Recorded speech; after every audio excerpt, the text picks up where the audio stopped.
नमस्कार दोस्तों, मैं हूँ नेहा और आज मैं आपको मधु की दर्द भरी कहानी सुनाने जा रही हूँ, जिसे सुनकर आपकी आंखों में भी आंसू आ जाएंगे। आशा करती हूँ कि आपको ये कहानी जरूर पसंद आएगी। कहते हैं कि लालच बहुत बुरी चीज होती है, जो कि एक दिन इंसान को बिल्कुल बर्बाद करके छोड़ती है। और यही हुआ कुछ मेरी जिंदगी के साथ। मेरी लालच ने मेरी जिंदगी बर्बाद कर दी। और इंसान की लालच ऐसी होती है जो दिन प्रतिदिन बढ़ती ही जाती है, जिसका अंत बहुत बुरा होता है। हर इंसान की तरह मेरी भी लालच दिन प्रतिदिन बढ़ती गई और मेरे अमीर बनने के ख्वाब भी बढ़ते गए, जिसके वजह से मैं ना घर का रही और ना ही घाट का। मेरा नाम मधु है। मेरा जन्म एक गरीब घर में हुआ था। मेरे पिताजी शहर में किसी बंगले पे मुनीम का काम करते थे और मेरी माँ सिलाई का काम करती थी। हम 4 बहनें थीं। उनमें से एक बहन मुझसे बड़ी थी और 2 बहनें मुझसे छोटे थे। हम ऐसे जी रहे थे कि हमें 2 वक्त का खाना भी बड़ी मुश्किल से नसीब होता था। जैसे जैसे मैं बड़ी होती गई, मेरी इस गरीबी से नफरत भी बढ़ने लगी थी। मैं अक्सर भगवान से शिकायत करती थी कि मुझे इस गरीब घर में क्यों पैदा किया। मेरे सब भाई बहन इस जिंदगी से खुश थे, लेकिन मैं इस गरीबी से उब चुकी थी। मेरे सपने बड़े थे और होते भी क्यों नहीं, मैं थी ही इतनी खूबसूरत। मेरी दादी कहा करती थी कि तुम्हें तो किसी महल में पैदा होना चाहिए था। कभी कभी तो मैं सोचती थी कि ये छोटा सा घर मेरे पर्सनालिटी को सूट नहीं होता। हम भाई बहनों में मैं सबसे प्यारी थी, इसलिए सबकी लाडली भी थी। चारों ओर मेरी खूबसूरती के ही चर्चे होते थे। इलाके का हर लड़का मुझसे दोस्ती करना चाहता था, लेकिन मैं तो किसी की तरफ एक नज़र उठा के देखना भी पसंद नहीं करती थी। पढ़ाई के बहाने मैं सहेलियों के साथ घंटों घंटों बाहर ही समय बिताती थी। वैसे भी मैं अपनी दोनों बहनें के मुकाबले मैं अलग स्वभाव की थी।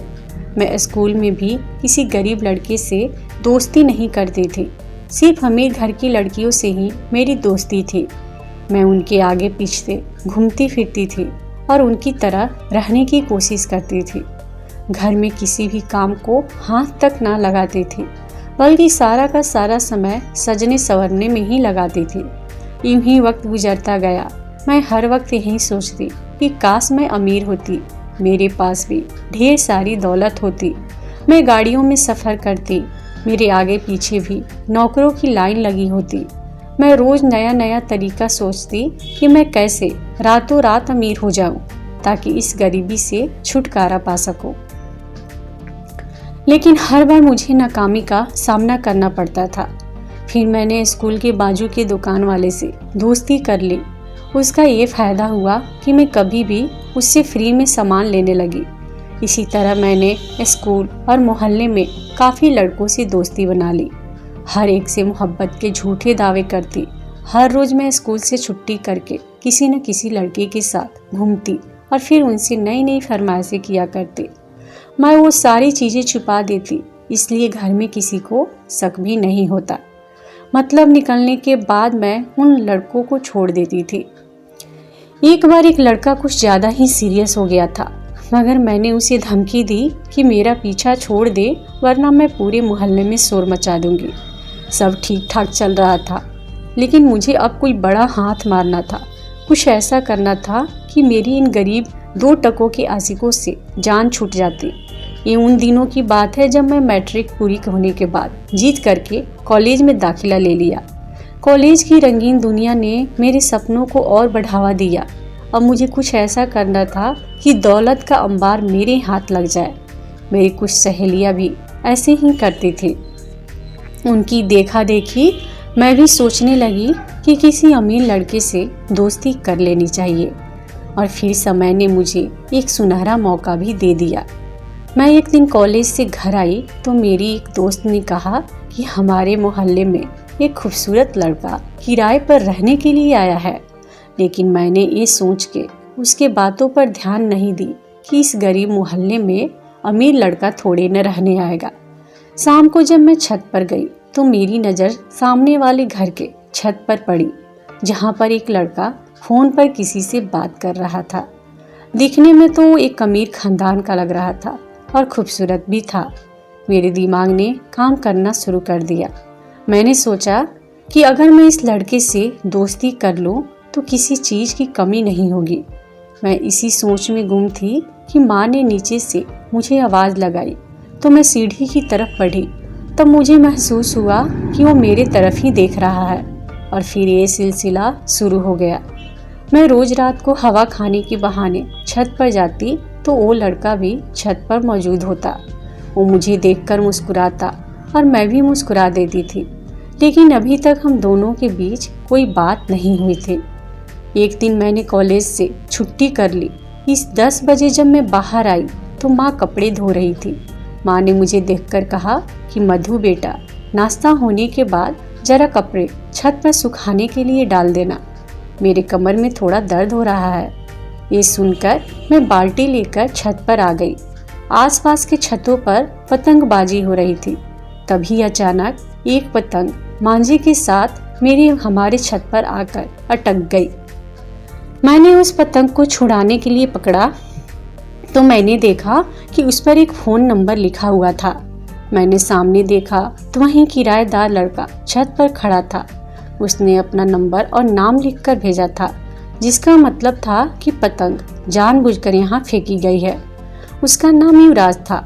मैंने इधर उधर देखा तो कोई नज़र नहीं आया तो मैंने वो नंबर वाला हिस्सा फाड़ के अपने जेब में रख लिया और पतंग को नीचे फेंक दिया।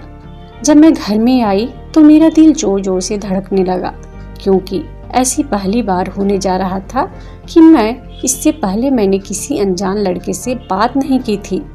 मैंने माँ से उनका मोबाइल मांगा और बोला कि सहेली से बात करके आज के होमवर्क के बारे में पूछना है, और कमरे में आकर दरवाज़ा बंद करके युवराज से बात करने लगी। मैं जो हर वक्त उदास रहती थी अब खुश नजर आने लगी थी। जब युवराज मेरी तारीफ करता तब मैं खुद को हवाओं में उड़ता हुआ महसूस करती थी। धीरे धीरे मेरा ध्यान पढ़ाई से हटता गया। मैं सारा दिन रात होने का इंतजार करती, क्योंकि हर रात युवराज से बात किया करती थी। एक दिन उसने बातों बातों में मिलने की इच्छा जाहिर की। मैं पहले तो थोड़ा हिचकिचाई, लेकिन उसके प्यार से मनाने पर मान गई। तो तय ये हुआ कि वो मेरे कॉलेज आएगा और वहाँ से निकल के हम शहर के एक गार्डन में मिलेंगे। सुबह मैं रोज़ के मुकाबले जल्दी उठ गई और दिल लगाकर तैयार होने लगी। माँ और बहनों को बताया कि आज कॉलेज में फंक्शन है, जिसके चलते मुझे आने में भी देर हो जाएगी। ऐसा लग रहा था कि माँ कुछ कहना चाहती थी, मगर मेरा मूड खराब ना हो जाए इसलिए चुप हो गई। तय किए हुए प्लान के मुताबिक हम दोनों कॉलेज से निकलकर गार्डन पहुंच गए।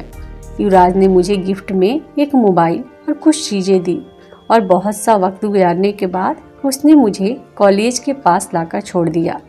वहां से मैं घर आ गई। घर आकर उसकी दी हुई सारी चीज़ें एक अटैची में रख दी और ताला लगा दिया। रात को जब सब सो गए तब मैंने आराम से मोबाइल निकाला और ऑन किया।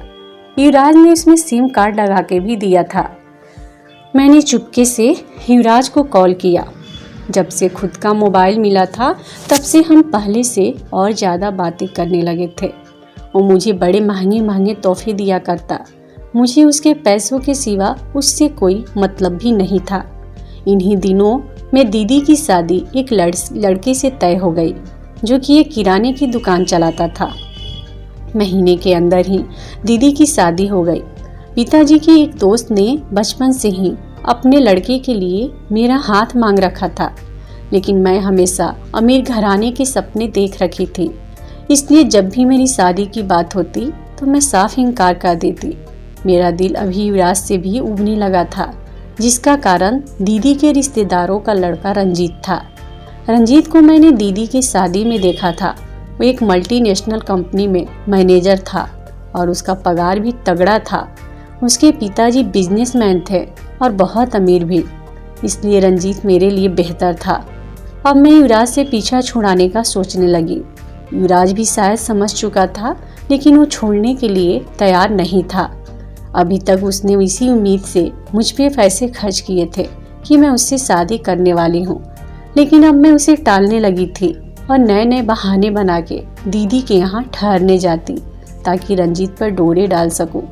जहाँ रंजीत खड़ा होता मैं जानबूझकर उसके सामने जाके खड़ी हो जाती। अब रंजीत भी समझने लगा था कि मैं उसमें दिलचस्पी लेने लगी हूँ। उधर मैं अभी भी युवराज के साथ थी, लेकिन अब रंजीत की वजह से मैंने उनसे बात कम कर दी थी। रंजीत एक अच्छा लड़का था, इसलिए दीदी भी यही चाहती थी कि मेरी शादी रंजीत से हो जाए। इसलिए उन्होंने अपनी ओर से कोशिश शुरू कर दी। बहुत जल्द रंजीत के घर वाले रिश्ता लेकर हमारे घर आ गए। मेरे पिताजी चाहते थे कि उनके दोस्त के बेटे के साथ मेरी शादी हो जाए, लेकिन मेरी जीत के आगे उन्होंने हार मान ली और रंजीत के साथ मेरी शादी तय हो गई।